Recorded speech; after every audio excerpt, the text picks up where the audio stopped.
All right, will you please state your name and your position here at March of Dimes? Sure. My name is Rachel Turner McCarver, and I am a community director and the family team specialist for March of Dimes Greater Kentucky. Okay. And what does your organization do? We primarily aim for the health and wellness of mothers and families that are in childbearing age. We deal primarily with prematurity, infant loss, and birth defects. But we are also engaging the mothers that are having those babies so that they're making sure that those babies are being born at 39 weeks or greater. So we deal with the mom aspect and the health and the beforehand health and all of the education that goes with it. And then also encouraging the research to make sure that these babies that are born early, that we don't have more babies that are born early or sick or in distress. Okay, so would you say you primarily help the mothers or the babies or both? In our research, we have 5 research facilities that are spread out across the United States. That is leaning towards helping the babies.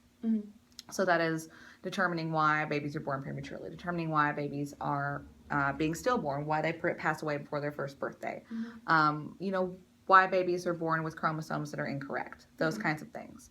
On our end, as a statewide initiative per our states, our program services directors, they aim for the health and wellness of the adult. So the mom, the dad, the family structure, working with smoking cessation, working with healthy pregnancy, working with the education that you do not need to have an elective cesarean to have a baby early, that we want to make sure the babies are coming out at due date and not earlier so they don't have issues. Okay.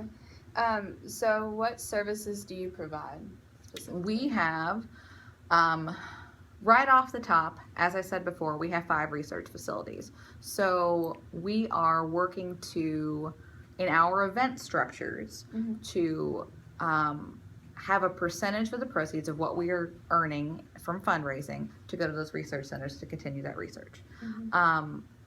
In our small state, so the state of Kentucky will say we're funding research grants, we're funding smoking cessation opportunities, we're funding something new now, which is, it's called Centering in Pregnancy, which is basically group pregnancy. So you'll have 10 ladies that come together, they're about the same amount of time along in their pregnancy.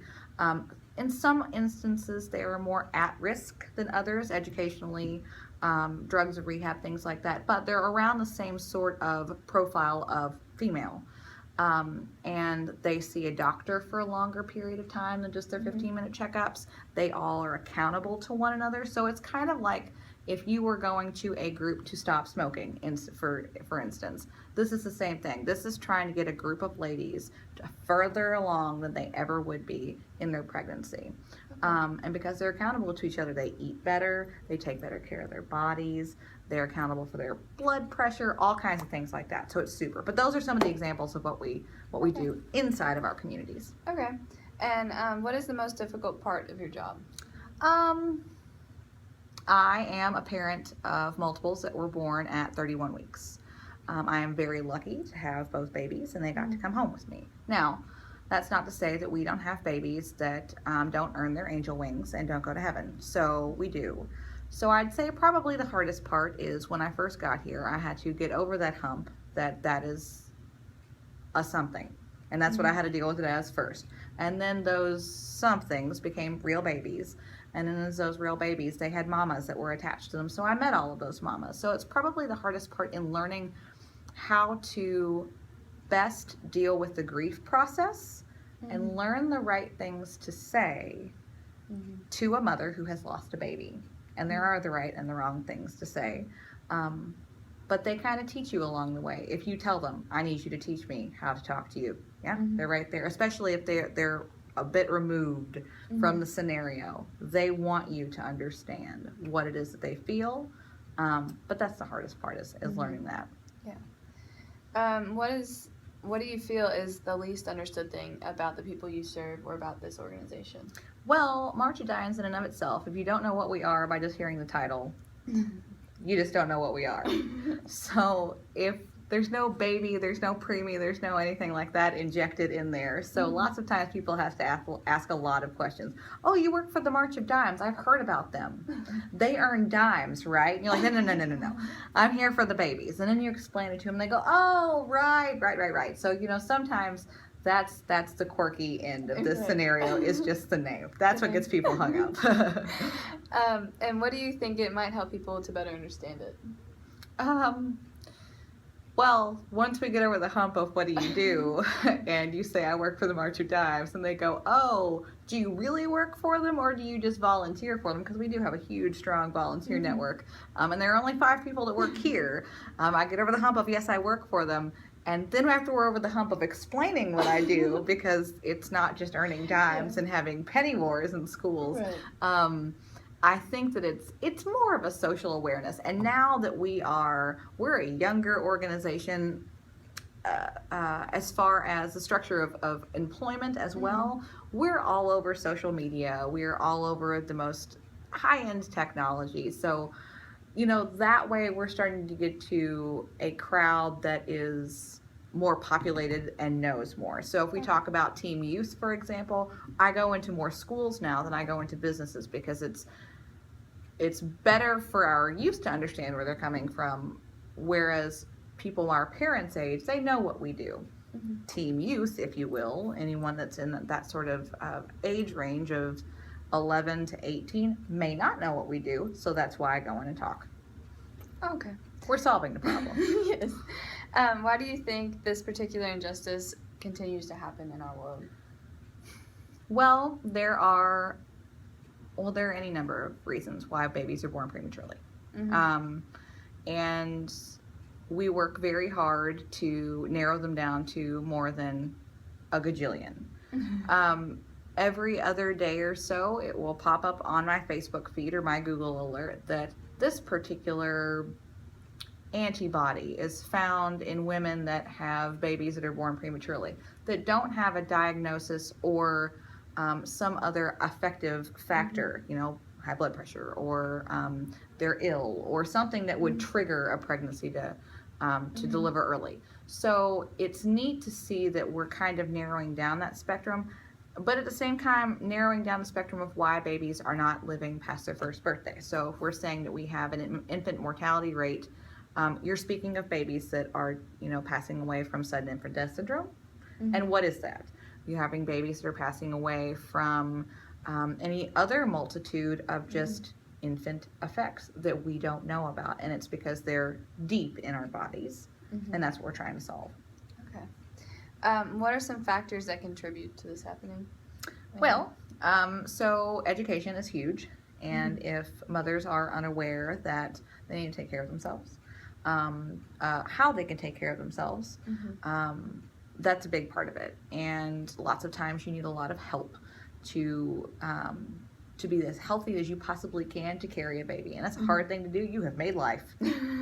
And, we only try to have them one at a time, but sometimes you have them more than one at a time. And, we really focus on, yes, there is the health and awareness structure that goes along with, eating the good foods and drinking enough water and, all of those things. But, how are you living your lifestyle? Do you have a high stress lifestyle? Do you exercise? Things like that. Just the simple things that maybe we don't think about. Education is huge, and we want to make sure that everyone is educated on how to have the best, longest pregnancy. Okay. Who do you feel has the power to change the situation? Every single person. So if you know and you are educated and you can tell somebody else, it's kind of like that rule about bad restaurants. If you go to a bad restaurant, you will tell 10 people. If you go to a good restaurant, you'll be kind of like, yeah, it was good. And you might tell one person. Right. It's the bad restaurants that get the really bad rap. So if you talk about babies being born prematurely, or babies that are passing away, that's crazy and that's sad and nobody likes that. So they really want to talk about it, and it's like in front of your face. So that's how things like that get captured, and that's how things like that roll down the hill. Oh, I would like to have a healthy baby, and that's why it becomes popular. It's popular to have a healthy baby. Right. So in our class, we discussed the difference between direct and social action. Direct action is referring to immediate effects. of action, and then social action takes into account the actions and reactions of other individuals. Right. So, a possible project, I just wanted to kind of discuss with you an idea maybe Sure. for a project, if you had any. Right. So on our March for Babies site for the Greater Louisville March for Babies, we have a tent called the Tribute Tent. The Tribute Tent is, by all technicality, dedicated to our angel babies. But it is also a mission tent, so it's an educational tent. So your direct action is affecting those parents that have angel babies. So we're going to create a something that is just for them, even if it's little bitty onesies with angel wings, or we're going to create a something to reflect for them that will be reflected at the march, and they can see their baby is being honored, and that's huge. So there's your direct action. Now the social action is in the immediate response to everyone that attends the walk. That's a 5,000 person walk, and it could be bigger this year. That would be awesome. But because it's an educational tent and because it is a tribute, everyone is curious about something they don't understand and things that are scary.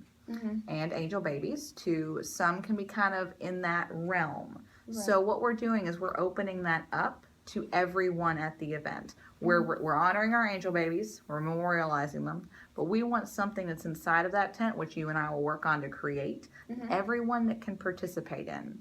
And then we're hoping that our program services director, who does all of the educational initiatives around the state, that she's present inside of that tent, hopefully with you. And that's how we pull it together. So she has all of the educational knowledge that we have, and then we have all of we'll put beautiful flowers in there, and we'll light candles, and we'll make an ambiance. So yes, there is a physical activity to be done. So there is your social reaction to everyone else that's there, and your direct action is to the parents of angel babies. All right. Thank you so much. You're welcome.